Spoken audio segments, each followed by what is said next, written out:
ఆంధ్రప్రదేశ్ రాష్ట్రం అంతా కూడా ఒక పండుగ వాతావరణం.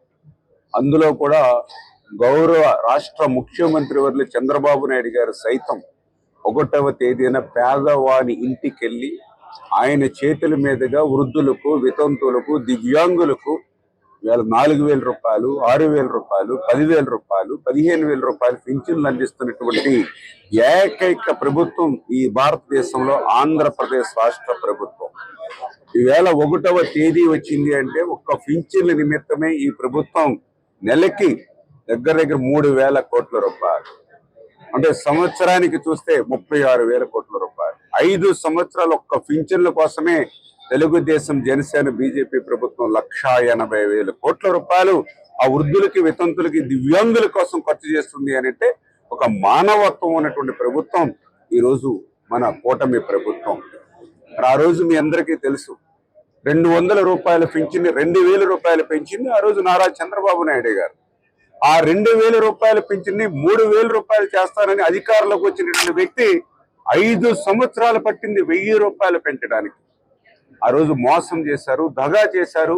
250 రూపాయలు పెంచి ఆ రోజు వృద్ధుల్ని, వితంతులు, దివ్యాంగులు కూడా మోసం, దగా చేసినటువంటి చరిత్ర గత ముఖ్యమంత్రి జగన్మోహన్ రెడ్డి అయితే అన్న మాట ప్రకారం 1వ తేదీన మొదటి నెలలోనే, అది కూడా ఏప్రిల్ నెలలో మేము ఎన్నికల వాగ్దానం ఇచ్చామని ప్రపంచ చరిత్రలోనే ఎక్కడా లేనటువంటి విధంగా వాగ్దానం ఇచ్చినటువంటి రోజు నుంచి ఏప్రిల్, మే, జూన్ 3 నెలలు 3,000 ప్లస్ పెంచిన 4,000, 7,000 రూపాయలు గడప దగ్గర అందించినటువంటి ప్రభుత్వం తెలుగుదేశం, జనసేన, బీజేపీ ప్రభుత్వం అని చెప్పి తెలియజేసుకుంటూ, అందులో భాగంగానే ఈరోజు 1వ తేదీన ఆ పింఛన్లు అందజేస్తూ వాటితో పాటుగా 1,09,000 స్పౌస్ పింఛన్లు ఏవైతే ఉన్నాయో అవి కూడా ఈరోజు 4,000 రూపాయలు చొప్పున ప్రతి వితంతు కూడా ఈరోజు అందజేయడం జరుగుతుంది ఆంధ్రప్రదేశ్ రాష్ట్ర వ్యాప్తంగా తెలియజేసుకుంటూ.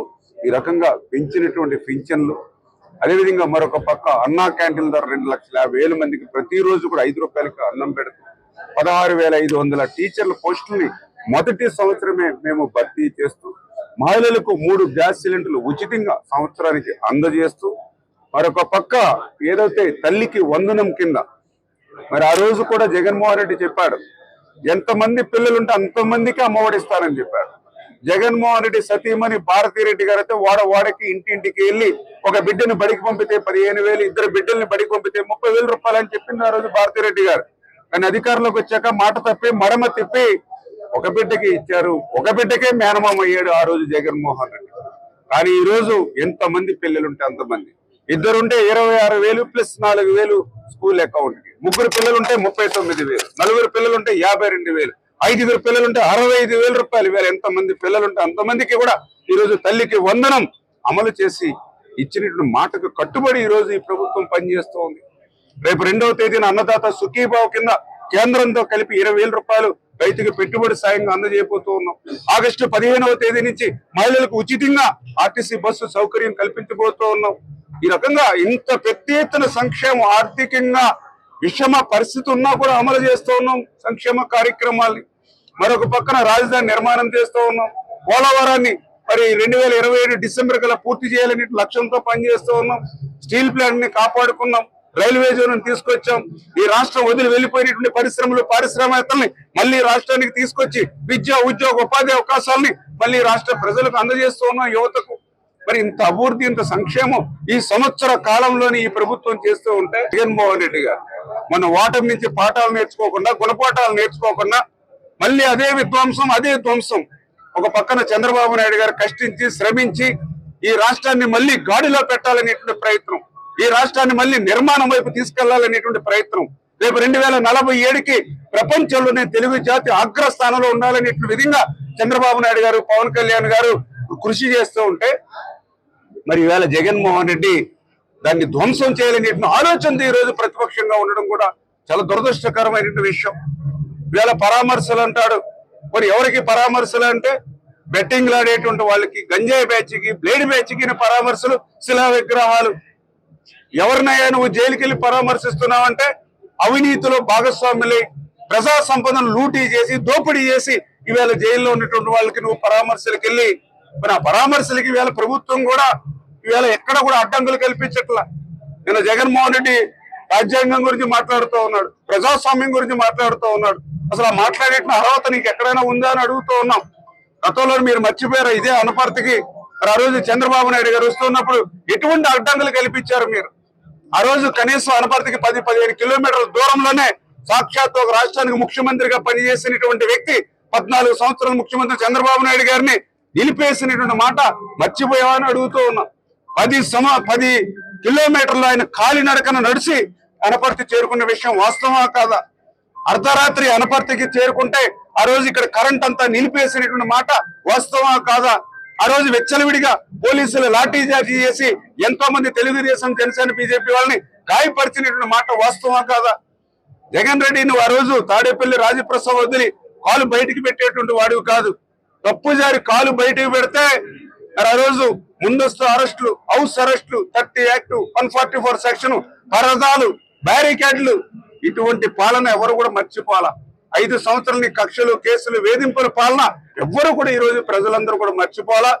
చేత నీలాంటి వ్యక్తి ఈ రోజు ప్రజాస్వామ్యం గురించి, రాజ్యాంగం గురించి మాట్లాడే అర్హత లేదు. ఎందుకంటే నీ 5 సంవత్సరాల పాలన ఒక ముస్సోల్ని, ఒక హిట్లర్, ఒక ముషారఫ్ అటువంటి వాళ్ళు కూడా ఈర్ష్యపడేటువంటి పాలన అందించావు నువ్వు 5 సంవత్సరాల్లో. అటువంటి పాలన నుంచి విముక్తులయ్యారు ఇవాళ ఆంధ్రప్రదేశ్ రాష్ట్ర ప్రజలు. ఆ రోజు 1947లో తెల్లవారి చేతుల నుండి ఏ రకంగా అయితే ఈ దేశానికి స్వతంత్రం లభించిందో, మొన్న 2024లో ఈ రాక్షస పాలన నుంచి విముక్తి పొంది ఈవేళ ప్రజలు స్వేచ్ఛగా ఒక ఆనందం వస్తే, సంతోషం వస్తే నవ్వుకోగలుగుతున్నారు. ఒక బాధ వస్తే కన్నీళ్లు ఆ రోజు పెట్టడానికి కూడా నీ పర్మిషన్ ఉండవలసిన పరిస్థితి ఆ రోజు నీ పాలనలో. చేత ప్రజలు కూడా ఆలోచన చేస్తూ ఉన్నారు. ఈ రోజు ఏదైతే నీ దొంగ ఏడుపులు, నీ అబద్ధాలు, నీ అసత్యాలు నమ్మేటువంటి పరిస్థితి లేదు. ఈవేళ అన్యాయంగా అరెస్ట్ చేస్తా ఉన్నారని చెప్తూ ఉన్నారు. ఈవేళ ఏదైతే చట్టం తన పని తాను చేసుకెళ్తూ ఉంది. ఈవేళ ఎవరైతే జైల్లో మొగ్గుతూ ఉన్నారో అదేమీ తెలుగుదేశం, జనసేన, బీజేపీ వాళ్ళు కక్ష కట్టి ఎవరిని అరెస్ట్ చేయట్లా. ఈవేళ ఎన్నో మేము ఏదైతే ఒక మిథున్ రెడ్డి ఉదాహరణ, మిథున్ రెడ్డిని ఏదో రాత్రి ప్రభుత్వం వచ్చిన వెంటనే వెళ్ళి అరెస్ట్ చేసి జైల్లో పెట్టలా. సంవత్సరం పాటు ఇన్వెస్టిగేషన్ చేసి, సిట్టు దర్యాప్తు చేసి, ఎక్కడి నుంచి ఎక్కడికి చేతులు మారాయి, ఎక్కడికక్కడ డబ్బుల నోట్లు, కట్టలు పెట్టెలు ఎక్కడెక్కడ దాచిపెట్టారు అన్ని కూడా ఎవిడెన్సెస్ అన్ని కూడా సేకరించి మేము అరెస్ట్ అన్న తర్వాత మిథున్ రెడ్డి స్వచ్ఛందంగా వచ్చి లొంగిపోవాలా. ఆయన మళ్ళీ జిల్లా కోర్టుకు వెళ్ళాడు బెయిల్కి, తర్వాత మళ్ళీ హైకోర్టుకు వెళ్ళారు, మళ్ళీ సుప్రీంకోర్టుకు వెళ్ళారు.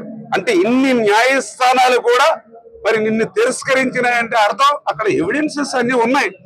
ప్రజల సొమ్ముని లూటీ చేశారు, ప్రజల సొమ్ముని దోపిడీ చేశారు అనేటువంటి ఎవిడెన్సెస్ ఉన్నాయి కాబట్టి న్యాయస్థానాలు సైతం నీకు బెయిల్ ఇవ్వడానికి అంగీకరించలేనిటువంటి పరిస్థితి.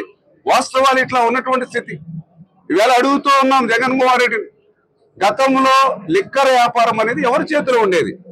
ప్రైవేటు చేతిలో ఉండేది. దాన్ని ప్రైవేటు చేతిలో ఉన్నటువంటి లిక్కర్ వ్యాపారాన్ని నీ చేతిలోకి తీసుకున్నావా లేదా? సర్కారు ముసుగులో ఆ బ్రాండీ షాపులన్నింటినీ కూడా నీ చేతిలో పెట్టుకున్నామా లేదా? ఆ రోజు బ్రాండీ అమ్మకం అనేది సర్కారు పేరు మీద నీ చేతుల మీద జరిగిందా లేదా? వాస్తవం చెప్పండి.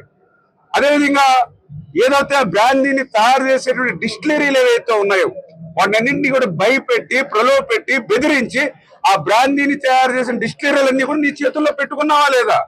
అంటే బ్రాండీని తయారు చేసేది నువ్వే, ఆ తయారైనటువంటి కల్తీ నాసిరకం బ్రాండీని అమ్మేది కూడా నువ్వే. ఆఖరికి జామకాయల బండి దగ్గర, మీరు జామకాయల బండి దగ్గరికి వెళ్తే ఫోన్ పే ఉంటుంది, 5 రూపాయలు కూడా ఫోన్ పే ద్వారా మనం చేస్తాం. మరి వేల కోట్ల రూపాయల అమ్మకాలు జరిగేటువంటి లిక్కర్ షాపుల దగ్గర ఎందుకు నువ్వు ఫోన్ పేలు కూడా పెట్టలేకపోయావు? అంటే నీ దోపిడీ, నీ లూటి విచ్చలవిడిగా 5 సంవత్సరాలు సర్కారు పేరు చెప్పి మరి ఆ రోజు మద్యపానం మీద కోట్ల రూపాయలు నువ్వు వెనకేసి దాన్ని ఎలక్షన్ లో ఖర్చు పెడితే ఆ ప్రజా సంపదను మళ్ళీ వెనక్కి తీసుకురావాలి అనేటువంటి ఆలోచన ఈ రోజు ఈ ప్రభుత్వం చేస్తూ ఉంటే మళ్ళీ నీవు అబద్ధాలు, అసత్యాలు చెప్తున్నటువంటి పరిస్థితి. ఇవాళ లిక్కర్ అనే కాదు, రేపు ఇసుక కూడా. ఎందుకంటే నీ 5 సంవత్సరాల పనులు చూసాం.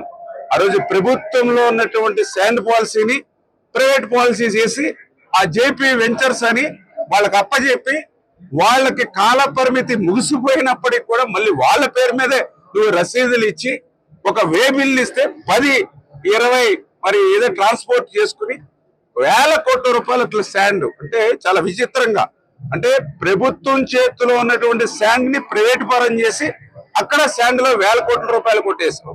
ప్రైవేట్ లో ఉన్నటువంటి లిక్కర్ పాలసీని గవర్నమెంట్ లోకి తీసుకొచ్చి ఇక్కడ వేల కోట్ల రూపాయలు కొట్టేసినటువంటి నీ యొక్క ఏదైతే ఆ దోపిడీ లూటీలు ఏదైతే ఉందో, ఖచ్చితంగా దీనికి ఆ సంపదనంతా కూడా మళ్ళీ వెనక్కి తీసుకొచ్చి మళ్ళీ రాష్ట్రం ఏదైతే నష్టపోయిందో మళ్ళీ ఆ రాష్ట్ర ఆర్థిక పరిస్థితి ఏదైతే ఉందో దాన్ని నిలదొక్కునేలాగా ఈ ప్రభుత్వం చేస్తుందని చెప్పి మీ ద్వారా తెలియజేసుకుంటాం. తెలుగులో న్యూస్ కి ఫాస్టెస్ట్ యాప్ ఇప్పుడు టోటల్లీ న్యూ అవతార్లో జస్ట్ 5 seconds లో కంప్లీట్ న్యూస్, సోషల్ మీడియాలో ట్రెండ్స్ కి one stop solution, live TV app, voice search option తో ఇప్పుడే డౌన్లోడ్ చేయండి లేదా అప్డేట్ అయిపోండి. యాప్ లింక్ డిస్క్రిప్షన్ లో ఉంది.